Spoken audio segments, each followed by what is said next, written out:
So before going to OFDM, before understanding OFDM, let's talk on the point that why OFDM? Why do we need OFDM?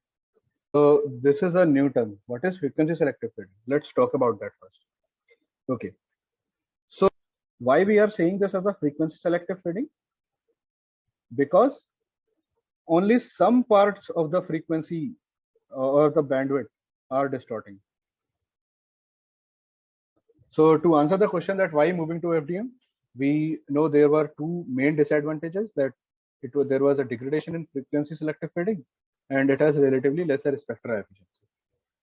So what we are doing, that we are breaking the bigger bandwidth into very smaller chunks. That way we are transforming the frequency selective fading into flat fading case.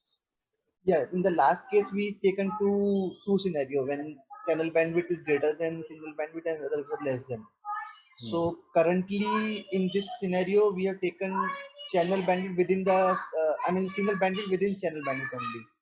So what do we mean by subcarriers are orthogonal or they can overlap? So the OFDM subcarriers are orthogonal if their subcarrier spacing is satisfied by this equation, or the minimum subcarrier spacing is equals to 1 upon t. So now comes a important point when we are learning OFDM is cyclic prefix. So in cyclic prefix, what we do, that we take some tail of the signal and put it in the beginning. I'm just denoting the tail as A.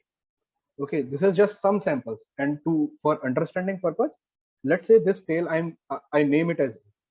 So I picked this tail and put it in the beginning. That symbol 1 is only interfering with the cyclic prefix part of symbol 2. So 5GNR is we know that it is an OFDM based system, and this is how a transceiver looks for. Okay, so in this case, it is saying that it is maximum transmission bandwidth configuration, or NRB. So it is number of resource blocks. So some 5G terminologies are actually coming in. We will start with the sampling theory. So we'll try to understand that why do we need sampling. And this is 0. This will be at F0. This will be at 2F0.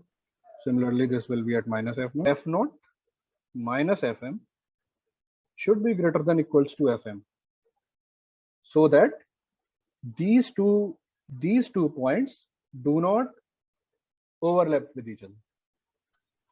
So in that case, this overlap means if we have any data, right, any bit in that frequency range, so in that case it is going to lost, right? We are not going to recover it. We are going to lose it. So in there, that's why we said that aliasing impacts only high frequency components. So this is a perfectly correct case, while the first one is aliasing. So can sampling frequency be lower than Nyquist rate? So let's take an example of 100 megahertz of bandwidth, subcarrier spacing of 30 kilohertz. Number of subcarriers are 3276. So these can find this in this particular spec, 38.101-1. That what is the meaning of this? Let's say this frequency axis. So now, why do we need Fourier transform? This table, I tried to capture the various differences in them. Okay, so we said that our digital frequency was periodic. Our omega is periodic. So that's how we can easily prove that the DT of T is periodic, with period equals to 2 pi. Okay, and here we can easily spot IFFT and FFT blocks. So this is one motivation to understand FFT and IFFT.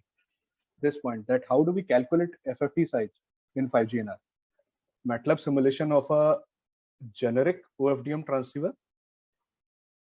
And after that, we will also see that if the system is 5GNR, what can we change in a generic OFDM transceiver?